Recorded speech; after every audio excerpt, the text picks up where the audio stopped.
Welcome back, everyone, to Madonna's favourite football podcast, the Only Fans Football Podcast. A bumper edition of the podcast this week as the lads discuss the return of the FA Cup and the African Cup of Nations. The lads eulogise over Serie A and Euro trash, and the winners of the Fanzys are revealed. We hope you enjoy the podcast wherever you're listening, and be sure to follow our Instagram, Spotify, YouTube, Twitter and TikTok. Take it easy. My spidey senses tell me this is gonna get fucking tasty, baby. I will love it if we beat them. Love it. There's a slice of cheese vinegar, it's topless. I have a dream. Annie, cut!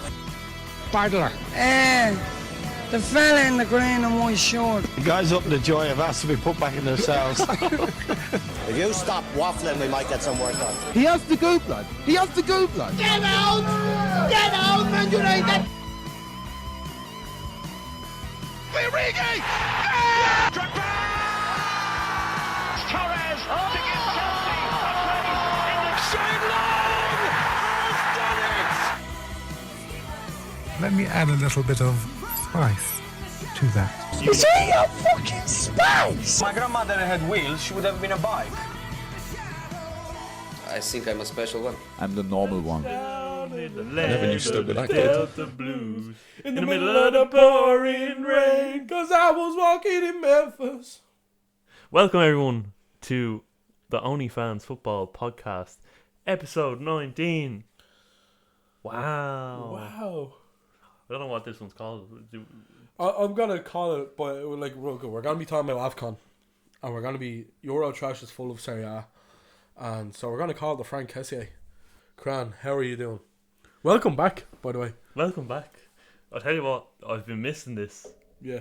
It's been a little hole in my life, actually a big one, for the last 2 or 3 weeks, and I've missed it terrible over Christmas.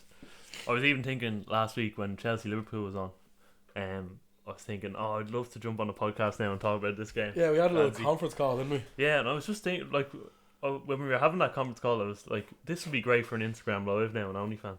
Yeah. So, anyone, maybe as you will throw up a little poll if you want to see a few Instagram lives in the future. Yeah. On OnlyFans. Post-game reaction, kind of. Yeah, something like that. Yeah, it was funny because obviously the Liverpool-Chelsea match, like, I mean, it kind of came at an awful time for us because we were like, right, I'll see you in a few weeks. We'll start recording again. We hated each other. No, we didn't hate each other. I haven't seen you since before Christmas, mind. But we were kind of like, yeah, look, we'll come back after Christmas and go again. And we still have a few things planned, but we haven't announced anything just yet. But it kind of got to, what date is today? The 10th of January. And we were like, fuck, when are we going to record again? Because we kind of missed it. And last week after the Chelsea game, I think I rang you like 10 minutes after the game, and we must have been there for about 40 minutes on FaceTime talking about the game, and it came to about half an hour. We were like, why the fuck didn't we just record this, like, and just put it out, because it was such a great game. It was probably game of the season. Very, very end-to-end football, and I was happy with the points, to be honest. We won't go too much into it because, you know, it's kind of irrelevant now, isn't it? Yeah, a week later. But yeah, how was your Christmas? How was your 14 days in isolation? Yeah, well, I mean, I wasn't riddled with COVID. I was one of the lucky few who didn't get COVID over Christmas. It feels like everyone got it. I know you were away and everything, and you didn't get it, so I have no idea how. But yeah, it was good. Like, I mean, it was good. Like, I mean, I enjoy Christmas. It can be a bit of a tough time of year for some people, and I can fully understand. But yeah, it was grand. I think one of the things I like most about Christmas is going for like a festive point, and then when the pub's closing and everyone's singing like Fairy Tale New York, and we didn't get that this year because they were closed at 8, so it was kind of a bit shift from that side of things. But yeah, overall it was a grand Christmas. I was in Mimas with Ian for New Year's Eve. It was good. It was a good night. And then look, if I said it to you during the week, and it's probably a bit counterintuitive because we're here talking about football, but I did kind of like take a step back from it, and I wasn't consuming as much football as what I usually would. Same. I was kind of burnt out. I was just a bit burnt out, but I'm feeling ready to go now. New Year, the League of Ireland's around the corner. New Year, delighted with that. No, New Year, same me, same spoofer, the same person people hate. You were Christmas crap. great. I loved it. It was nice to get a break from you, of course, and I can't think. No, only joke. But I was in work a lot. I was vibing around the place, and Got a vibe. I vibed over to London. Very short flight, by the way. We went over for the Brighton Chelsea game on the 29th. It's like 40 minutes or something, isn't it? Man, I swear to God, I stuck on the playlist. I was like, well, we just took off there.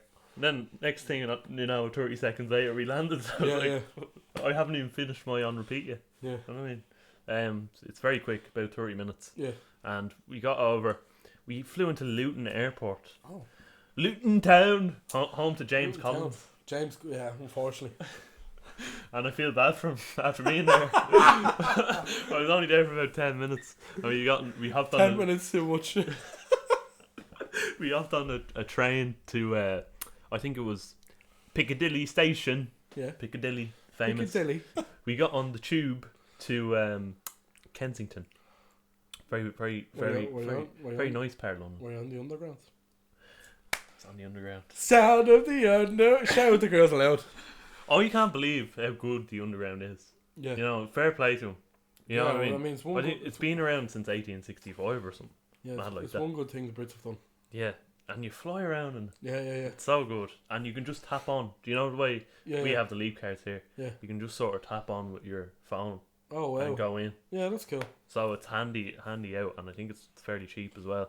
Was it full of scroats? I'm being genuine. Like I remember the subway in America is full of the strange people you meet in your life. I tell you what, you get packed into them. It's claustrophobic to hell. It's very hot. Shit. And they don't wear masks over there. Oh, well, okay. So I have no idea. You're just sort of like this. I literally have no idea how you didn't get COVID. I swear to God. I was holding me nose the whole time. That's what I was doing. Do you remember the mask you were wearing, the painter's mask? I was wearing that around the place. Apparently, it limits your chances of getting COVID even more. Oh, God. Yeah, anyway, we went to Kensington. Nice little hotel there. Rory, of course, made a mess of the hotel. Booked us in the wrong day for the hotel, so we had to pay an extra £8 or something. But we went to the game anyway, and it was a good game of football. Atmosphere was a bit Brighton midweek wasn't great, but yeah, it was nice to be there, nice to experience it. Yeah. And the highlight of the game was probably Welbeck's goal. For you, yeah, not for me. I was crying after that was it. It got to about the 88th minute, and this was before Welbeck's goal. Yeah. And a fan in the stand we were sitting in just started volleying the ball around, and it lasted for about 2 minutes. And every time he kicked it up in the air, they just went way, way, and it lasted. We wasted about 2 minutes just volleying the ball up in the air. Oh, and that about the 90th minute, then he did just threw it out, and Welbeck scored. Yeah. So.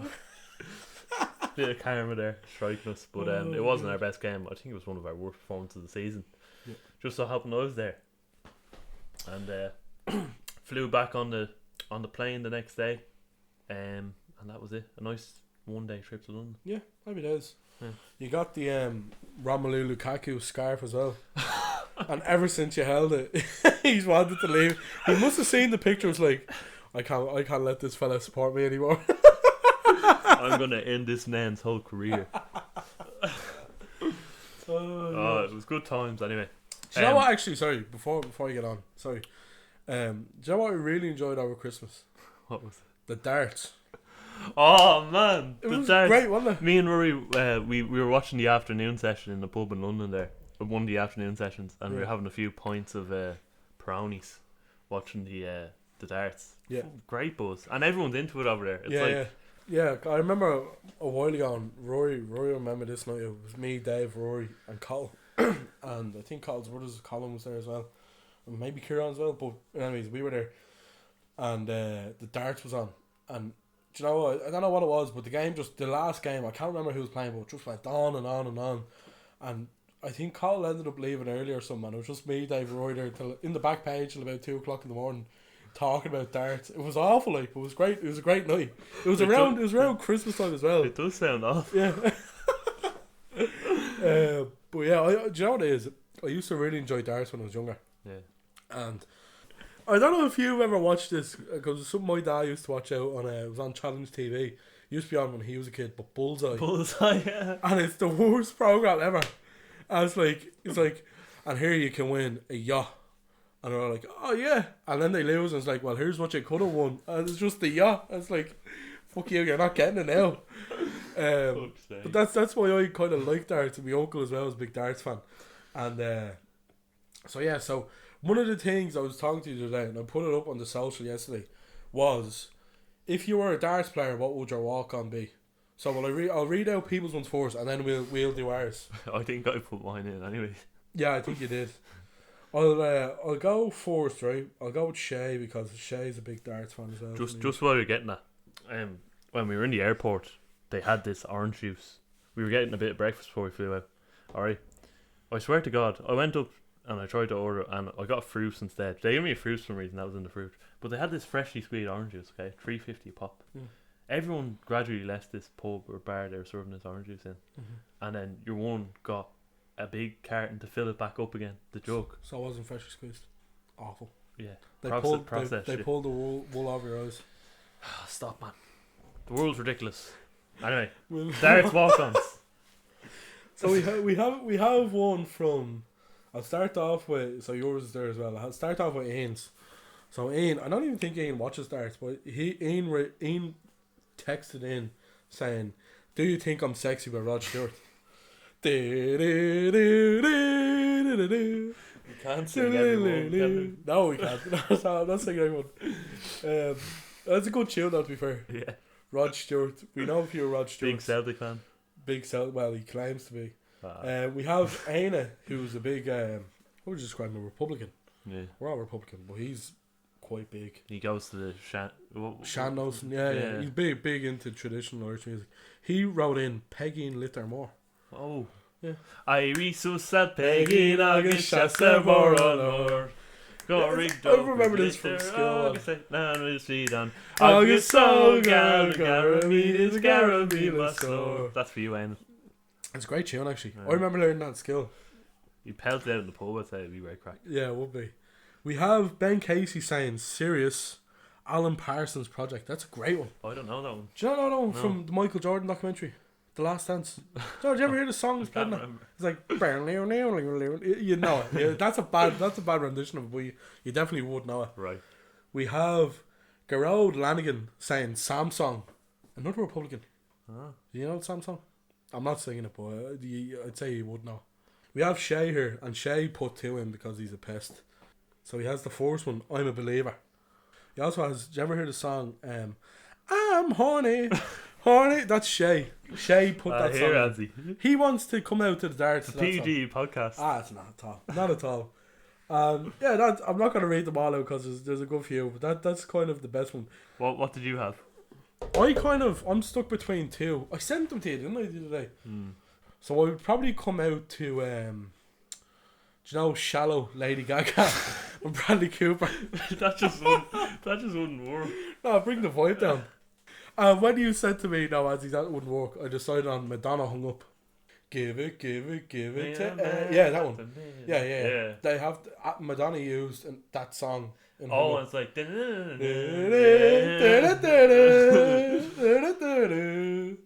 I had a favourite game. I think you liked that one. Oh yeah. I don't envy you at all. Listening back to all these because this is gonna be awful. I know. Fuck you. What a subject to have in the podcast though. The icebreaker. Darts. Walk-on songs. Might be a feature of the podcast from now on. Yeah, we might talk more shit like this to start a podcast. But on the agenda today, I'm just gonna try and get away from this. Cut to the chase. On the agenda today, we have the transfers, and I think throughout January we'll try and talk about as many transfers as possible. Have a list of them here. We have the FA Cup. I mean, we don't have to go in too depth into it, but we do have to mention it. It was on the weekend. Obviously, we have the usual Euro Trash, Euro Treasure. We have Hall of Fame. And for Get It Out this week, we are discussing Afcon. The African Cup Nations. Quan, what do you think?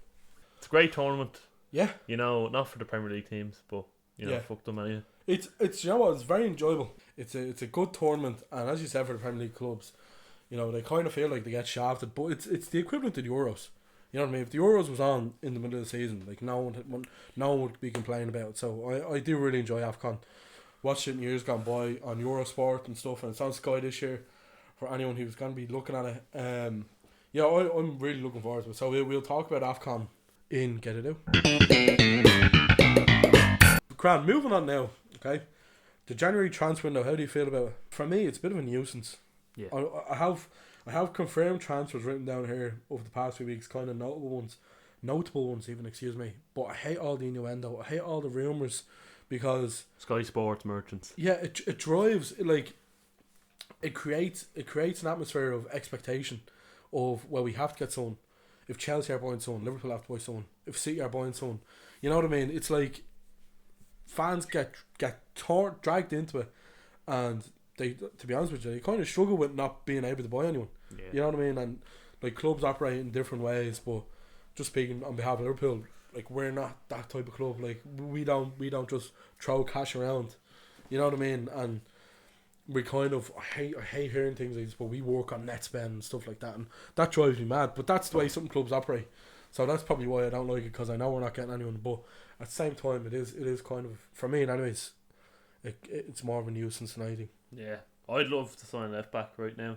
Yeah, I think Chelsea are linked with Dest, but I don't really rate him. I'd love to get Digne in. Yeah, it looks like he's off to Villa now as well. Great signing for them. But we'll run through a few quick transfers. So Lorenzo Insigne, Napoli to Toronto on a free. That's a great signing. You're wearing an Italy jersey here, Con, so I expect you to talk about this one. Well, I just think, yeah, Insigne is a good signing. I watched him a bit in the Euros, and he's a fantastic player. Yeah, very low centre of gravity, and I can't believe he's gone to Toronto. He got the goal against Belgium, didn't he? Yeah, it was a screamer. Brilliant goal. He's a very good player, and I can't believe he's gone over there. Well, the reason being is he's going for 12.5 million a year. Oh, so that's why he's gone. Earning the big bucks, Earning baby. The absolute massive bucks. And in Canada. I remember, I don't know if you know, Sebastian Giovinco. He was with Toronto as well. He was an Italian international as well. Giovinco, yeah. You don't really hear much about these players when they go over, though. Yeah, it feels like this is kind of like their severance package. And it's like, right, off into the sunset, and that's it. This is the end. And I think it's good. I think it's a good move for him, because he's a fabulous little player.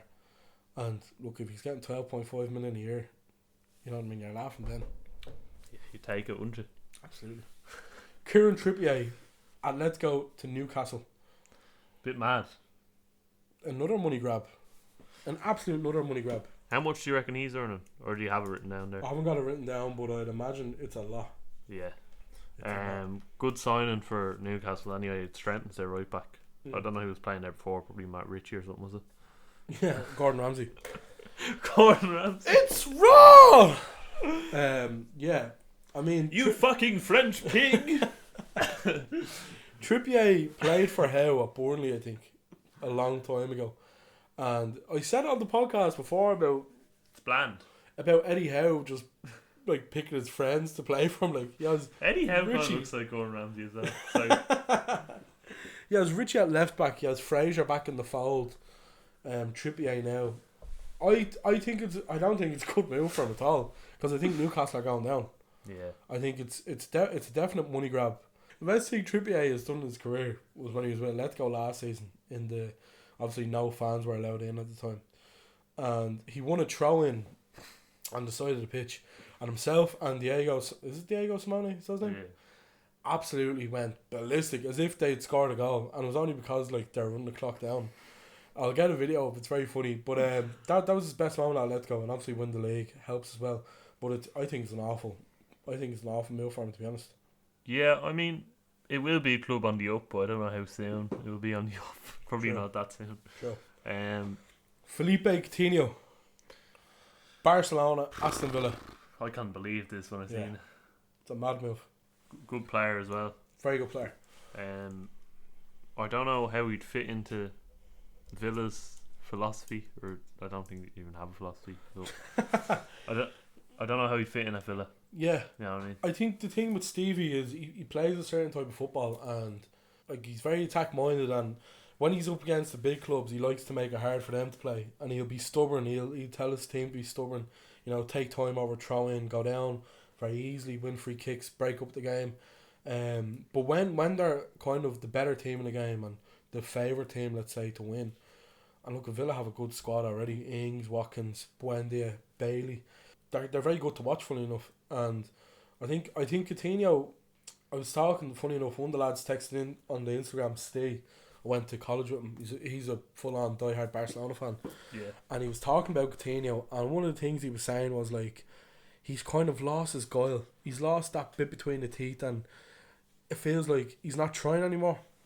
And when you hear that kind of thing, it's kind of sad, because at Liverpool, in that 4-month period before he left, he was, without a doubt, the best player in the Premier League.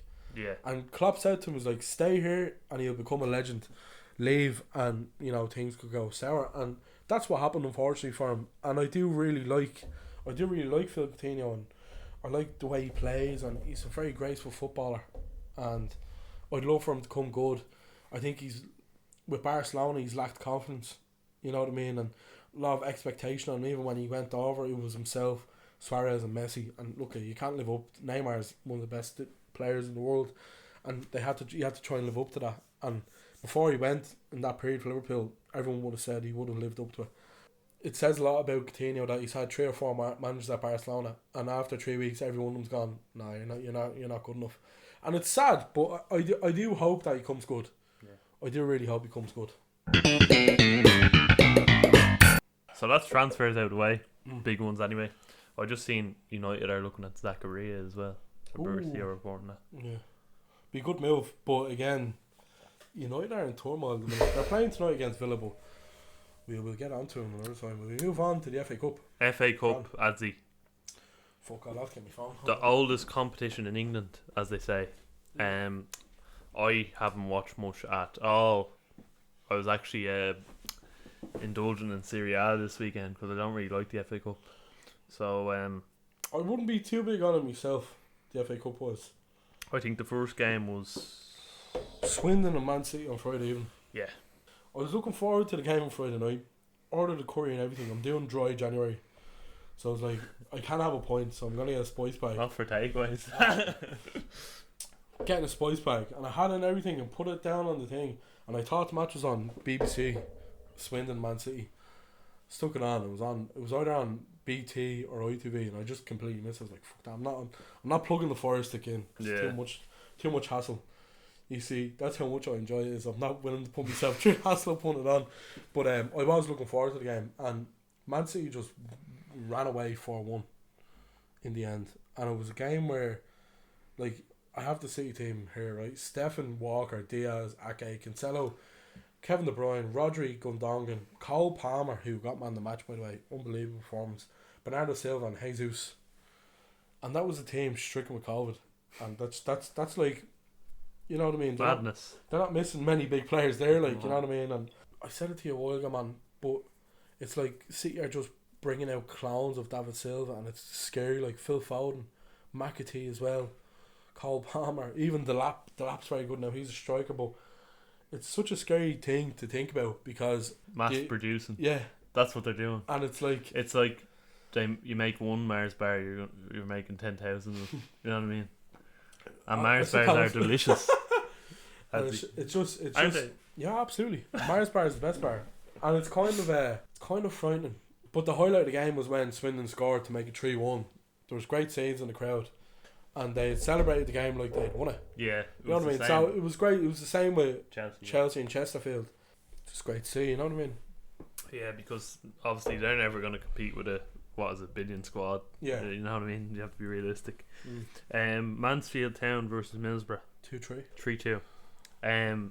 Bristol versus Fulham 1-0 after extra time. 1-0 win for Fulham. They got through. Burnley against Huddersfield. This is interesting. Yeah, a bit of a shock. 2-1 to Huddersfield Town. Yeah. And Sean Dyche, I seen him at the end crying. That's his last chance of trophy glory this season. All gone down the drain. Well, is your prediction of them winning the Premier League not going to come true or not? No. It didn't come true. Coventry 1, Derby 0. What? I couldn't give a fuck, man, to be honest. Coventry near bankruptcy a few seasons ago. About Hartlepool 2, Blackpool 0. The battle of the pools. Shout out to Jeff Stelling. Jeff Stelling, I say he's having a good one. I'd say he was delighted with that, was he? Yeah, I'd imagine so. Yeah. I wasn't looking at soccer Saturday.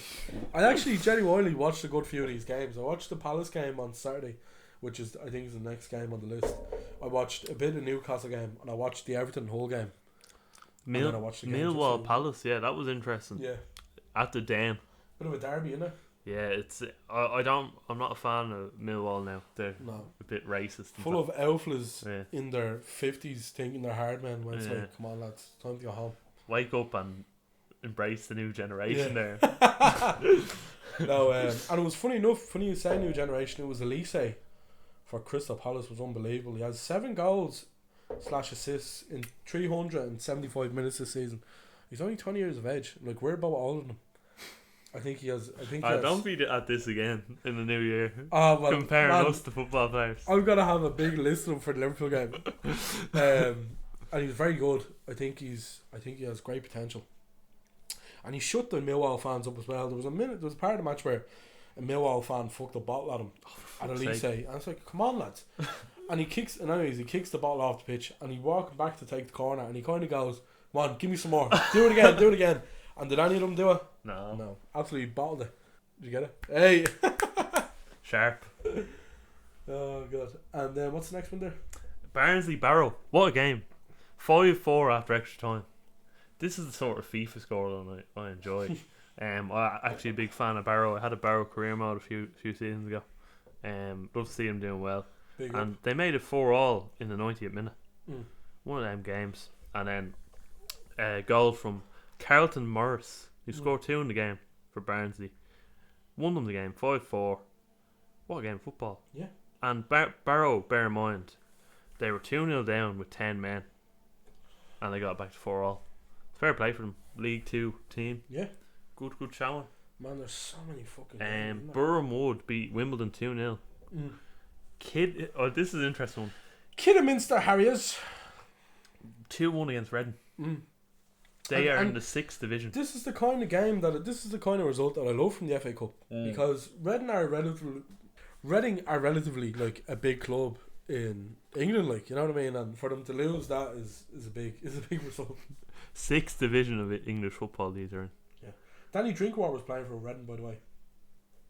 Wow, he's a washer. He's still alive. I don't like that fella. Leicester against Watford 4-1. 4-1. Good result. I think I watched a bit of that game. Bit of they had like the Leicester's game during the week is called off with COVID. They had like Barney Rubble, Fred Flintstone playing. Like, it was a mad game. And to win 4-1 is a big result. But the game of the weekend for me, Newcastle 0, Cambridge United 1. I am absolutely delighted. 56th minute, Joe Ironside scored. You look at Newcastle's team: Dubravka, Trippier, Kraft, Scher, Matt Ritchie, Jojo Shelby, the GOAT, Joe Linton, Longstaff, Fraser, Alan St. Maxime, and Jacob Murphy. Very strong team. How did they not beat Cambridge? You know what I mean? Eddie Howe's a fraud. That's why. Wes Hoolahan came on and steered the ship home. He was unbelievable when he came on. Wes up. I love Wesley. I love him so much. I hope he's keeping well. And yeah, Wes Hoolahan won, Saudi Arabia 0. That's how I see it. Peterborough 2, Bristol Rovers 1. Bit of a meh fixture for me, I'm not going to lie to you. Some great names on show. Ballymumba got the winner. Ballymumba. Sammy Smodics made it 1-0 to Peterborough, and then obviously Ballymumba got the winner. Ballymunda. Brentford 4, Port Vale 1. Brian and Bremo got 4 goals. Good result for Brentford. Did he actually get 4 goals? Oh, sorry, he got 3. He got a hat-trick. Oh my god. And Marcus Force got the other one. QPR 1, Rotherham 1, went to penalties. And QPR won 8-7. It's a hell of a fixture, that, isn't it? This is a fucking slog, man. West Brom 1. Here, speak through them there. West Brom 1, Brighton 2. Featured the young Evan Ferguson, former Bowls player, 17 years of age, came on, got an assist for the winner, I think it was. Potter ball. Yeah. Oh no, it wasn't the winner, it was for Motors' goal. But yeah, Evan Ferguson getting a bit of a run out there, fair play to him. Wigan 3, Blackburn 2 on a match straight out of Premiership years. Very true. Very true. Where was Ben Brevert on that day, Edsy? don't know where Where's he your was. man? He's playing it all. He's a bit anonymous now, but he did play. Quick shout out actually to a signing Blackburn made, James Brown, and not that one that you're thinking. Not I feel good, not him. James Brown. Are you sure? Yeah. Now he's a now former Drogheda player, but he's a former Shells player as well. Former singer. Yeah, singer in his part time. Good right back, very good right back. Blackburn got him on a steal. I don't even know how much they got him on, but he went on trial over there, and he signed the contract with Blackburn. But he's a very, very good player. And I hope, do you know what? I hope he does well. I hope he gets a few games, and I hope he gets going because it's a big move over to Blackburn. Blackburn's still a big-ish club, and I can see Blackburn going up this season as well. Yeah, of course. Birmingham City 0. Plymouth Argyle 1. Good result for Plymouth. Yeah. And George Friend sent off for Birmingham, not Birmingham's friend. Ooh, friend. Chelsea 5, Chesterfield 1. Cran. I assume you were looking at it. I tell you what, Azzy, the game was so boring. I had a bottle of New Zealand Pinot Grigio, and I was sitting there watching the game on my own with a bottle of wine left over from Christmas. I tell you, it blew the head off me. Yeah. But good game all the same. Yeah. I don't know if it was good because I had a bottle of wine or because it was a good game. Yeah. But I think it was 4-0 in the first half. Yeah, something ridiculous like that. Tell you what, Lewis Hall looks a talented left centre back. Yeah, he's 17 years old, straight from Cobham Academy, came in, did a job, and I tell you what, you think he got assists for Lukaku's goal. Yeah. So he was very good. But I think we put out Chesterfield didn't have a chance. I think we put out a bit of a strong team. I would like to see us put out a weaker side, to be honest, because it was just the likes of Werner, Pulisic, Lukaku, Ziyech were all playing. It wasn't fair at all. Yeah, for Chesterfield, a non-league team. But yeah, 5-1 win, good win all the same. That's it. Yeah. Shock at the KC Stadium as Hull lose 3-2 to Everton.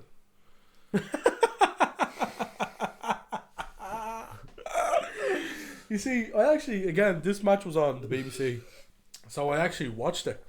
And Jonathan Pearce of Match of the Day fame and Jermaine Gines on commentary.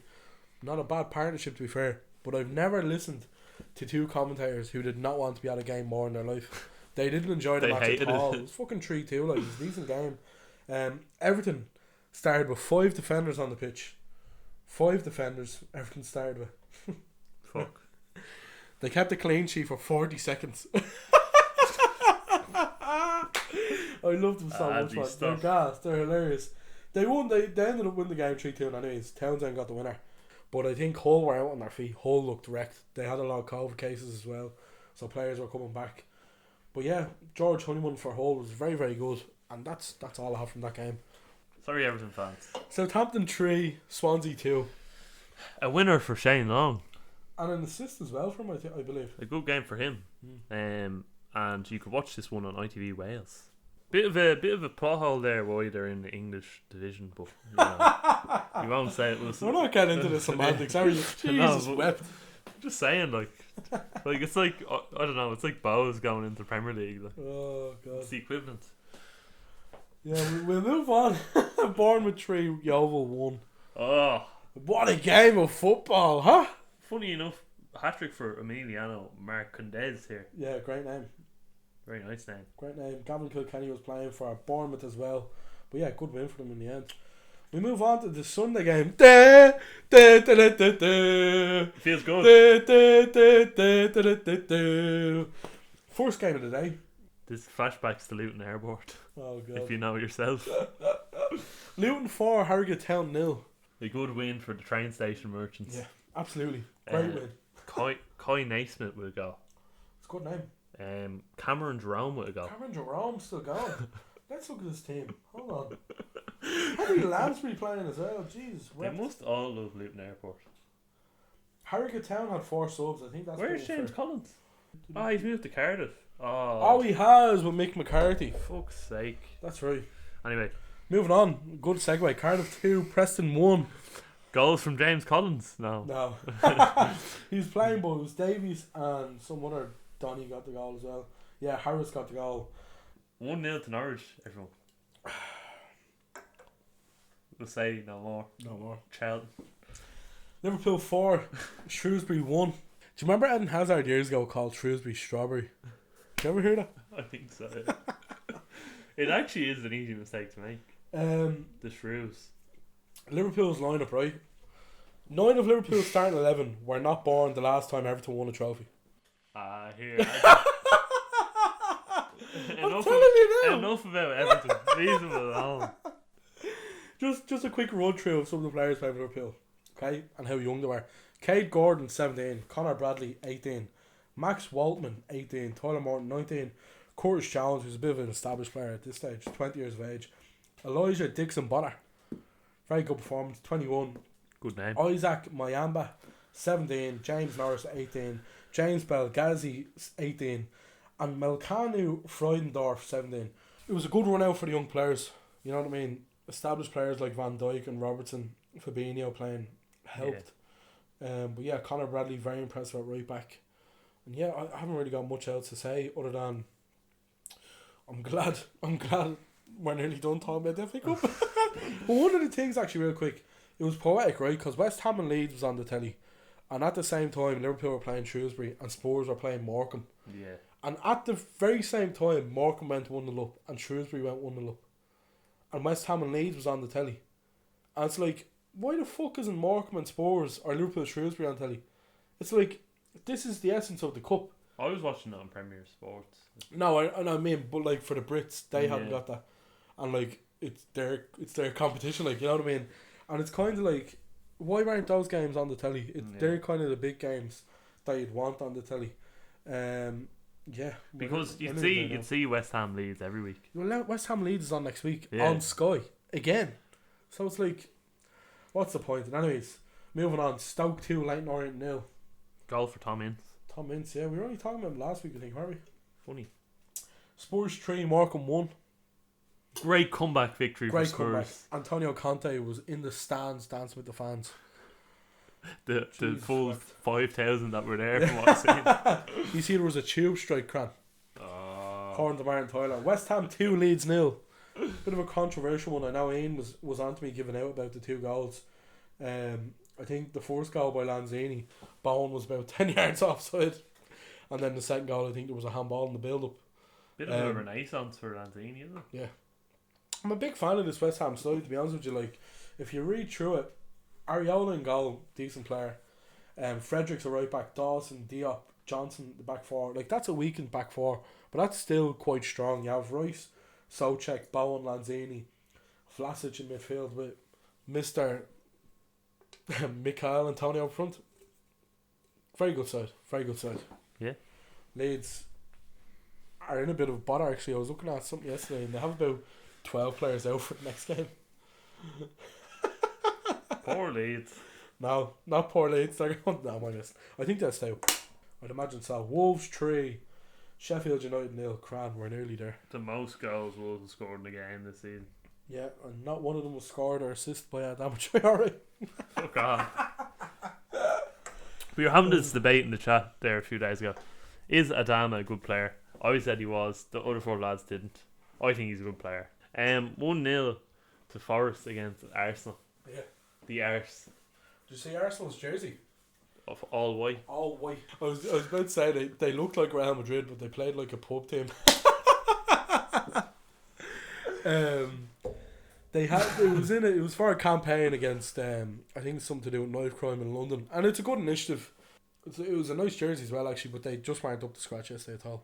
Yeah, they had no shots on target in the game as well. Really, really poor, but good win for Forest. Staunch game for Forest. Yeah. I'd love to go through the draw, but I've had enough of the FA Cup now. I'm not gonna lie. Our goal of the week. Our goal of the week, Jesus man. I'll give it to your man McCurdy that scored for Swindon.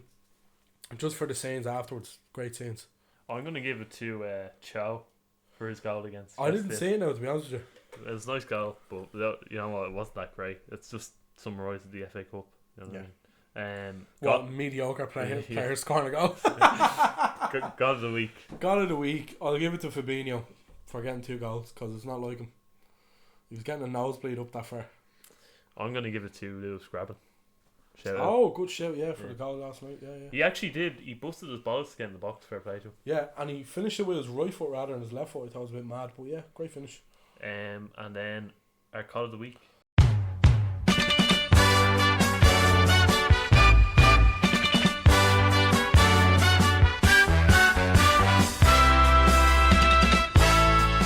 This fella Ronaldo is a cod. And our cod of the week this week is Kieran Trippier for his move to Newcastle, and his performance as well against Cambridge was awful. Imagine moving from Atletico to Newcastle and losing to Cambridge. Yeah. Oh, well done.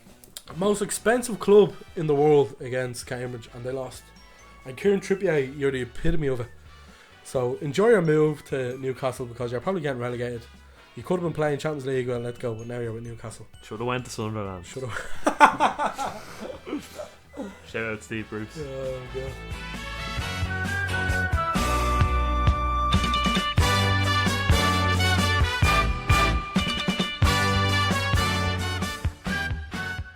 Moving on now to our Hall of Fame segment, Cran.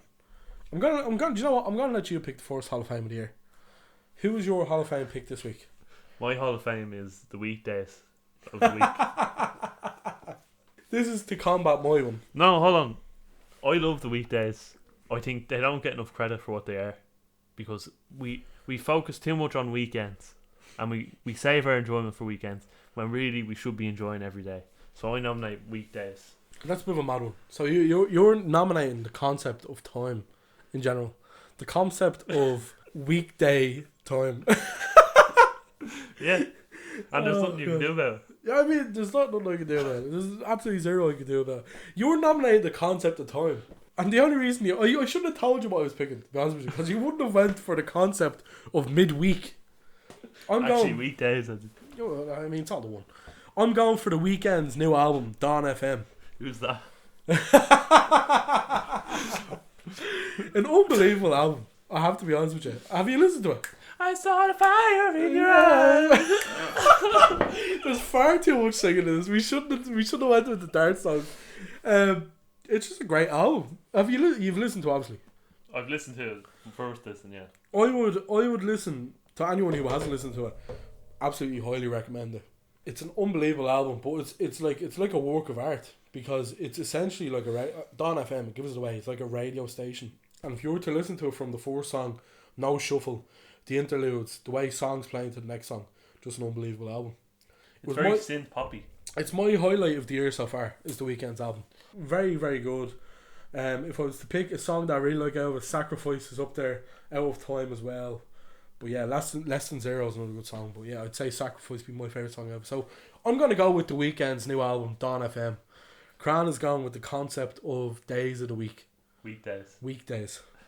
Weekdays versus weekend. Yeah, fuck you, Edsy. Oh, Jesus, a weapon.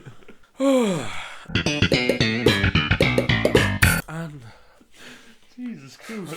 Good flower. Doesn't make sense. You were the one that picked it. You didn't have to pick it. I wanted to pick it.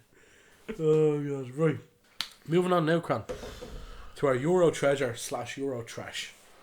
And as we spoke about a bit during the FA Cup, I don't know if it's going to be kept in, but we watched a lot of Serie A football the weekend.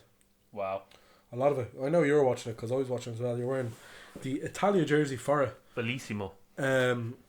My first Euro treasure of 2022 is Theo Hernandez's performance for AC Milan the weekend. He scored 2. AC Milan won 3-0, and it was just a game where, like, he's a very saucy player as it is. He's a very good player, very good left back, very talented Frenchman, and I think he's the captain of AC Milan as well now, which is big for him. Like, you know what I mean? It's big. Really, yeah. Yeah, it's a big thing to have. It's like AC Milan, notoriously one of the most famous clubs in the world. Like, it's a big game. It's a big thing for him. Just real quick, his game by numbers against Venezia. So he had 123 touches. He won 10 duels. He recovered the ball 7 times. He had 5 shots, 4 touches in the opposition box, 3 shots on target, 3 fouls, 3 crosses, 3 successful take-ons, 2 clearances, 2 chances created, and 2 goals. And with one of those chances he created an assist. we talk about the best left backs in the world, and I think he's gone firmly under the radar. I think he's a sensational left back. And yeah, great result from Milan, winning 3-0 away to Venezia. Cran, your Euro treasure. My Euro treasure goes to a game I watched yesterday that was absolutely terrific. I think Azzy was watching it as well. Yeah. It's one of the best games I've ever watched, if I'm honest. It was Roma 3, Juventus 4. Roma go 3-1 up through a Pellegrini free kick that is out of this world. I was going to nominate it for my Hall of Fame, but obviously weekdays happened. But Pellegrini's free kick was sensational. Really good free kick. And then Tammy scored as well. And I'm a bit partial to Rome because Tammy Abraham plays for them and because I went to watch them in Rome. So I'd sit down and watch the Rome game every now and then, but I sat down for a great game because it was a great comeback from Juve. Morata changed the game for me. Came on, made the second goal for Juve, was scored by Locatelli. Juve equalised through, I think it was Kulusevski, yeah. Very good player, by the way. Sort of broke to him, yeah, and he's buried it. And then the fourth goal, I think it was scored by a former Roma player, the Sciglio. And Great name. my God, man, what a game of football! Juve being down to 10 men and everything. Well, you see, that's where the real drama comes after Juve went 4-3 up, wasn't it? Ridiculous handball. There was a cross in to the box. I think it was Carlos Perez headed the ball to De Ligt, and I thought it was harsh now, to be honest with you. His body's turned, it hits his elbow, and the referee gives a handball, gives De Ligt his second yellow and sends him off, and then Pellegrini misses the penalty, or it's saved after by scoring Szczesny. that free kick as well. And it was from hero to zero. It was a roller coaster of a game, and it was so enjoyable. And it was great to see Chiellini come on the last 10 minutes for De Ligt, and he's just shithousing. I think he was bandaged up as well, wasn't it? It was like his final form. Like you were not getting past Chiellini at that stage. He was in Gladiator, man. Yeah. Brilliant game of football. My Euro trash comes from the Udinese game, and it's a bit of a double-edged sword because obviously I support Atalanta, and it's kind of Euro treasure for me. But Euro trash this week comes from Udinese losing 2-6 at home to Atalanta. In a game that, like, Atalanta were winning, they were winning 3-0 at half time, and you're sitting there thinking, what the fuck, like, this is dead rubber now, like. And so then Jim City scored an own goal for Atalanta, so Udinese got one back. But after that, Atalanta just battered them down again, you know what I mean? They got a fourth. Beto scored a second for Udinese in the 88th minute to make it 4-2. So at 88 minutes, you're like, oh, there could be another goal. And when he scores that, Joaquin Mele of Euro 2020 form, 2021 form, of Denmark got the fifth for Atalanta, and then they got the sixth. It was just a mad game of football. Your Euro trash, Cran. My Euro trash comes from La Liga. Oh. I have to say, Barca, man, it feels like a broken record being in Euro trash, but they went 1-0 up against Granada. Yeah. Luke de Jong with the goal. Good goal as well, actually. Yeah, I didn't see it now, but a red card changed the complex of the game, and then Granada scored in the 90th minute. Yeah. And that's Barca again dropping points. And again, will Xavi turn it around? It remains to be seen. I reckon he'll have another season at, but it's a bit of a rough job at the moment. I know they've got that loan from, I think the Bank of Spain gave them a loan or something, and they've brought in a few players with that, but yeah, Ferran Torres being one. Torres, yeah. So be interested to see with Barca now if they turn it around. But 1-1 against Granada, that's my Euro trash. Yeah, and just speaking about Steve earlier, talking about Barcelona and Coutinho, they're doing everything they can to get more money. Like Umtiti's after signing a new contract, and he took a massive wage cut, and Coutinho's move to Aston Villa is supplemented by taking a wage cut as well. Aston Villa are paying his wages, Barca aren't.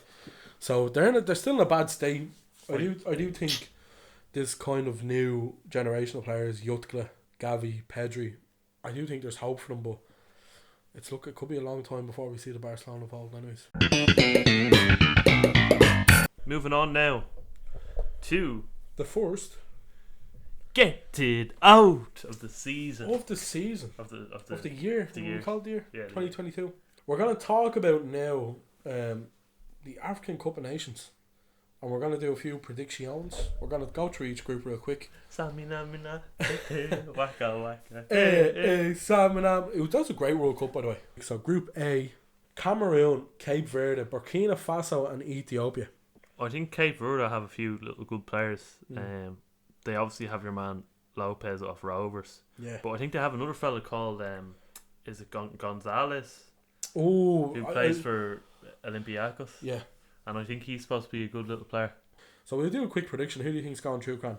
Cameroon and Burkina Faso I'll go for. Yeah, I'll go. I think the exact same thing. I can't see much difference there. We'll move on to Group B real quick, and this is where the favourites lie in Senegal. So the group is made up of Senegal, Guinea, Malawi and Zimbabwe. Cran, we'll touch on Guinea real quick because they have a Liverpool player, Naby Keita. But they have a very strong midfield three, so they have Amadou Diawara of Roma as well, which you probably would have seen, and Ilyax Maniba of RB Leipzig, and he's a good player as well. Just like, I mean, I'm saying this like you're looking at me, he's like, oh, he's played in the Bundesliga a lot for them, and it's a strong midfield. They haven't got much else. I was looking at their squad and it's kind of thin otherwise, so you'd be wondering like how they'll get on. But Naby Keita is a very good footballer. Malawi and Zimbabwe are two teams again. It looks like for me, and anyway, there's a lot of amateur players or players from the leagues in their country, and like that'd be tough for them. They come up, especially against Senegal.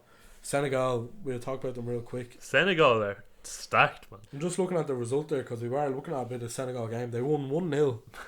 Mane in the 97th minute with a penalty. His favourite player. Man, I'm not saying there's match fixing involved, but the 97th minute they scored in. Come on. Looking at Senegal's team real quick, they have Mendy of Chelsea, Cheku Kouyaté of Crystal Palace, Koulibaly of Napoli. They have Sarr of Bayern. I don't know if you've seen Sarr play before. He's good. Diallo of PSG, another good player. Idrissa Gueye, PSG as well, former Everton. He's really stacked. Mendy of Leicester, again, decent midfielder. And then up front they have Sadio Mane, of course, and Ismaila Sarr. So I would fancy Senegal to do really well here. Yeah, bit of a setback for them now. They do have Edouard Mendy's out with COVID, and so is Koulibaly. So we'll see how that develops. But Senegal and Guinea top the group, I reckon. Yeah, I'd say the same. I'd love to see someone like Zimbabwe go through though. Just to a lot of these players, you don't know how talented they are because they're not on TV that often. If they're playing in their own leagues, it's going to be interesting to see them play, you know. Group C is built up of Comoros, Gabon, Ghana and Morocco. Cran. I've absolutely no idea of any of the players of Comoros, to be honest. And it looks like Gabon obviously have Aubameyang of Arsenal. Aubameyang, and they have, I think, Mario Lamine. Oh, very true, yeah. Two good players, but we look at Ghana real quick. You have Daniel Amarte of Leicester, Thomas Partey of Arsenal, Kudos of Ajax. Kudos to him. Yeah, he's actually a good player. The Ayew brothers, Andre and Jordan, Palace and Al Sadd. Another team in the group, Morocco, Bono of Sevilla. Not you too. I can't believe the news today. Sorry. Sayers of Wolves, Adam Messina of Watford, Hakimi, who could be very good to watch, PSG of course, Imran Louza of Watford as well, and Munir El Haddadi and Yusuf En-Yassiri. En-Yassiri is a lovely player. Yeah, I think Morocco could be very strong there. Ziyech obviously didn't go, which is a bit of a mad one. He had a fight with the manager. Yeah, so they're missing out on one of their best players, you know what I mean? And Ziyech, when he gets going, he's a very good player. Trust me, man, they love him over there as well. Yeah, so it's a bit of a mad one. Munir El Haddadi, of course, was I think he played a few games for Spain and switched over. He was with Barcelona when he first came in. They thought very highly of him. Yeah, I'd fancy Morocco and Ghana to go through there. Yeah, do you know what? I'll throw a spanner in the works and I'll say Gabon and Ghana. Yeah. Or Gabon and Morocco, sorry. Yeah. So Group D is made up of Egypt, Guinea-Bissau, Nigeria and Sudan. Nigeria, Adzi, very strong team. They have Ajoy of West Brom, Ekong of Watford, who's that, Zelda? Zaidu Sanusi of Porto. Very good player. And then the likes of Ndidi and Nyeka for Brentford, obviously, and Nacho. Iwobi. Whether he's good or not, you tell me. No, he's off. And then they have Egypt, obviously, in this group as well, with Salah and Trezeguet. And the big tournament from Salah, I'm hoping. I really do enjoy watching them for Liverpool, and I've watched them, I think, in the World Cup for Egypt, and he was very, very good. I think he played like 2 games because he was injured for first one. Very isolated. Yeah. And he has a lot to do. And it'll be interesting to see if he can kind of perform to the level he has for Liverpool this season, because he's been immense. Like, so be very interesting to see. Yeah, you'd imagine Nigeria and Egypt will go through. Yeah. Group B, of course, made up of Algeria, Ivory Coast, Sierra Leone, and Equatorial Guinea. Algeria be one of the favourites, Cran, of the whole tournament, with Yusuf Attal of Nice at right back, Figuli of Galatasaray, former West Ham and Valencia player, Mahrez, obviously Man City, we know how good he is, Slimani, again he was with Leicester, he's a top striker, and Ben Ram as well, all playing for Algeria. Brahimi as well. Couldn't get the ball off him in the telephone box. Yeah, with Gemma Collins in it. I can't think you have to cut that out. Ben Ram, of course, very good player, and what's his name? I think it's Islam Brahimi. Yeah, very good player as well. So yeah, Algeria looking very strong there. They're favourites, I think. Ivory Coast, and these for me will be the eventual winners. Having our main man up front, will we do it for alt? Oh la la la la la la la la oh la la la la la la la la oh la la la. Sebastian Haller Ali, what a player! He's starting for Ivory Coast up front.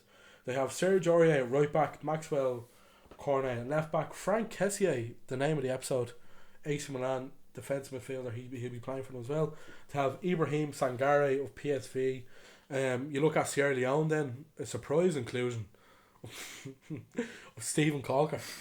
Like, what in the name of Jesus? How? You have Equatorial Guinea then, who again we don't know an awful lot about. Outsiders the group. Yeah, potentially. Who do you think's going through? I reckon I'm going to go for Algeria and the Ivory Coast. Yeah.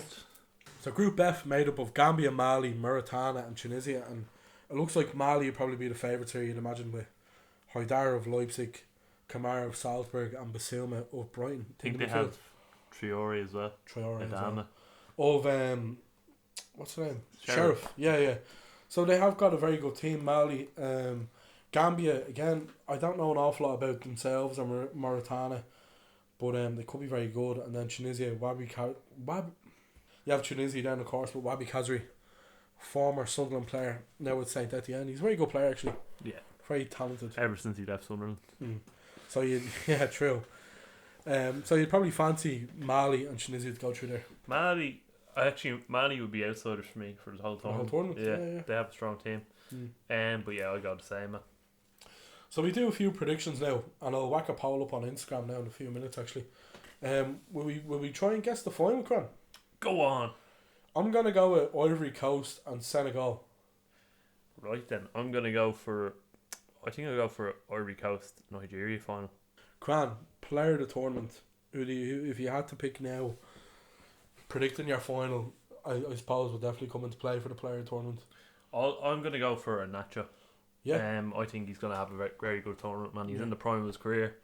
Obviously not getting as much time as Leicester with Vardy, and they have Daka now to compete. True. But he is a very underrated striker, I think. And he'll do bits for Nigeria, I think, in this tournament, with the likes of Osimhen being out with COVID and that. Yeah. I was thinking Franck Kessié of Ivory Coast could be player of the tournament. Big fan. I'm a big fan of him. He's going on a free in the summer, and I would love him. I would love him at Liverpool. He's just a very talented player. We'll move on real quick. Top scorer, Cran, if you had to pick one person. Top scorer? I'll go for Salah. Yeah. I think he'll get a lot of goals individually, at least to do well in the tournament. But I don't think Egypt will get that far. We'll go with last one. Player to watch, Cran. I was going to go for Nguisa, but you know what? I'll go for Adama Traore. Of Mali, the Sheriff player. Yeah. I watched him in the qualifiers a bit on the highlights when he was playing for Sheriff, and he's probably better than the real Adama Traore. True. If I'm honest. Like, he does bits for Sheriff. He did in the Champions League as well. So you know what? I'll go for him as a player to watch. Yeah, so Grant, my player to watch anyways for the tournament is Taiwo Awoniyi of Nigeria. He's a striker, very good striker. He was with Liverpool and he never really got a chance to play, but he's been with Union Berlin this season and he scored 9 or 10 goals. Like, he's been very good for them. And I'd like to think he'll get a game for Nigeria, obviously with the likes of Ian Nacho and Iwobi. It could be tough to play. But yeah, that's it for the Afcon anyways for us, and we will keep people updated through. So that's that for the Afcon. Yeah. We'll run through the fansies real quick, will we? To end the podcast, we have the winners of the Fansies, which are the end of the year awards on OnlyFans. You voted for them on their on the Instagram page. Yep. And the first Fanzy was... The first fancy was for the OnlyFans Football Podcast Player of the Year. Yeah. And that was won by Mohamed Salah. And that was your nomination. Surprise, surprise. We had nominations from, I picked Sebastian Haller, of course, Gary Vav with the Lewandowski show, and Dara Revel with the Bernardo Silva show. Yeah. Bernardo Silva finished bottom of the 4. But yeah, good players. The second fancy, Cran. It was OnlyFans Football Podcast Young Player of the Year. It was between Adeyemi from Adzi, who plays for Leipzig, does he? It was from Smith Rowe from me. It was Saka of Arsenal from Keane McMullen, and it was Gavin Bazunu of Ian Fallon. Yeah, and it was Gavin Bazunu that won as well. Gavin Bazunu won the Young OnlyFans Football Podcast Young Player of the Year. Bit of a landslide as well, but yeah, it was well deserved. Yeah. I mean, the penalty save against Ronaldo was great. Third of Fanzy, which was the OnlyFans Football Podcast Hero of the Year. So I nominated Ben Brereton. Cran, you nominated Dozy Ogbene. Keane Moore nominated Giorgio Chiellini. And Ben Casey, my friend from Maynooth, your real life friend, nominated Edison Cavani. And there was a bit of a tie between Ogbene and Chiellini. So you can have the deciding vote now. I'm going to... You know we'll what? just give the vote, will we? Cast and vote. We already gave it to an Irish player. We'll give it to Chiellini, yeah. Good shout from Keane Moore there. The fourth fancy for OnlyFans Football Podcast Team of the Year, Cran. So this was contested between Ajax, Italy, Denmark, and Chelsea. Shouts from Adzi, Cran, myself, Ulton, and Brown Sugar Woody, a famous spoon in the eye. It's gone to Italy by landslide. Yeah. So fourth fancy goes to Italy. The fifth fancy was for the OnlyFans Football Podcast Manager of the Year, being contested by Roberto Mancini, picked by me, Thomas Tuchel, picked by yourself, Cran, Sam O'Hanlon of Bray, he's a Bray fan, and he supports Sporting Lisbon as well, it's a bit niche. He picked Sporting Lisbon manager Ruben Amorim, and David Mullery picked Man City manager Pep Guardiola, and the winner of this fancy was Roberto Mancini. Wow. Again, landslide. A lot of love for Italy in this podcast. The sixth fancy, Cran. Sixth fancy of the year goes to goal of the year. And this was tested between Mo Salah versus Man City, obviously that wonder goal. Sebastian Till against Real Madrid. Alisson Becker, the header against West Brom, famous from Rory. Patrick Schick from Ger. Ger, the United fan. Yeah. And just a quick reminder. The wind-up merchant. Liverpool beat United 5-0 at Old Trafford, for anyone that didn't know. And the winner by one point, by one vote. Wow. Second was Mo Salah against Man City, which was my nomination. And the winner of the vote was Alisson Becker's goal against West Brom. A very good moment. That was my moment of the year, which you'll see now. Bit mad. The seventh fancy was for OnlyFans Football Podcast Moment of the Year. And it was contested between myself, Cran, Young Cole, and the Protestant that is Senna. I picked the Alisson last minute winner. Cran, you picked Italy winning on penalties. Cottle picked Damien Duff being appointed Shell's manager, big show. And Senna picked Joe Linton, Nutmeg and Rashford. Oh. Good shouts. And the winner, of course, was Italy beating England on penalties again. A lot of love for Italy. Italia. Hardly surprising. And the next award, Cran, was for Random Baller of the Year. This was contested between Tismikas, Emmanuel Dennis, Jared Bowen, and Conor Gallagher. And again, Brown Sugar Woody and Prod with the shouts here. And Prod winning. Yeah, Conor Gallagher with the win, yeah. So great Conor player, Gallagher, isn't he, Gallagher, to be fair? Yeah, random baller. Yeah. Definitely, I didn't think he'd be as good as he was. The ninth fancy. Kit of the year, ladies and gentlemen. Spurs away, nice little spacey kit. Bayern away, black and gold, lovely. And PSG away, Newcastle fan, yeah, Shane. Big up Shane. Remember the lads from Athlone went to Newcastle and Burnley? One of them got the Burnley training kit. That's Shane, yeah. And then it was Ajax Bob Marley. Yeah, it was Rory, and I mean it was Rory and about 20 other people that said this jersey, and the Ajax jersey was the one that won in the end, funny enough. The 11th fancy for random moment of the year. Jeez, I'm there spelling moment wrong there. Jeez, moment. Random moment of the year. The 11th fancy contested between myself, Cran, Jer, and Dev. So I went to Rick Astley and singing "This Charming Man." which took him about 2 weeks of the podcast. Cran went with Dorothy Michael's Existence. Jer went for... You give us a list to Leicester. Sorry. Jer went for the little car at the Euros. And Dave went for Woody's Brown Sugar Endeavours. And the winner of that was, by one vote, was the little car at the Euros. Do you remember the little car? Yeah. Pip Dirty Michael to the post. Yeah. I'm sure Dirty might be feeling that. The 10th Fanzy was for Cocktail of the Year. And there was only 2 kind of contenders here. Yeah. And it was between Sex on the Beach and Mad Hatter. Close one. Sex on the Beach won. And anyways, the 12th Fancy, OnlyFans football podcast, Shithouse of the Year. Cran, take it away. So it was Chesapeake Loyal Taylor on the wind up, laughing at your man. Stone Cold Sean Dyche laughing in the snow when he had his shirt off in the snow, and Rafinha dancing in front of Chelsea supporters. I don't like that. That was Ian Fallon, was it? Yeah. And then Chiellini brutally pulling down Saka when he was through and goal. Yeah, he took a soul, man. That was the one that won again. Very funny. Very funny. The English fans fume after was unbelievable. We have the 13th Fanzy OnlyFans football podcast, Dusty Baller of the Year. Shout for myself was Wilfred Zaha, Harry Maguire for yourself, Cran, Thiago for Rory, and Graham Souness from Philly. And the winner was... Philly's always gone on about Graham Souness. The winner, of course, was Harry Maguire. No surprises there because he's an absolute dusty baller, of course. And the last Fancy was for OnlyFans football podcast, Deadish Trim of the Year, contested between Dele Alli, Anthony Taylor, Paul Tierney, and Dave Mullery picking himself. And it was Dele Alli that won, but big up to Dave because he finished second. And I have to say, I remember seeing it sent in, and I was pissing myself at it. Dave, you're a gent. And yeah, he finished second, and Dele Alli got the win. Yeah. And that's the Fansies. Right, everyone. Thank you very much for listening for this week's episode of the OnlyFans football podcast for the fans, by the fans. If you're new here, you know what to do. Follow the Instagram, follow the socials, follow the TikTok. If you're new here, you don't know what to do. That's true. Follow the Instagram, follow Twitter, follow TikTok, follow the YouTube, follow the Spotify. Yeah, and you can give us a rating on Spotify now as well, actually. Really, yeah? Yeah. How do you do that, Adzi? When you go into our Spotify feed, there's a little gadget on it that you can put a rating on. So yeah, give us... I mean, if you enjoy the podcast, give us 5. If you don't, give us 5. Tell your ma we love her. And yeah, thanks for listening. Yeah. So that's it, everyone. I hope you very much enjoyed this episode of the OnlyFans Football Podcast. And we'll leave it there so.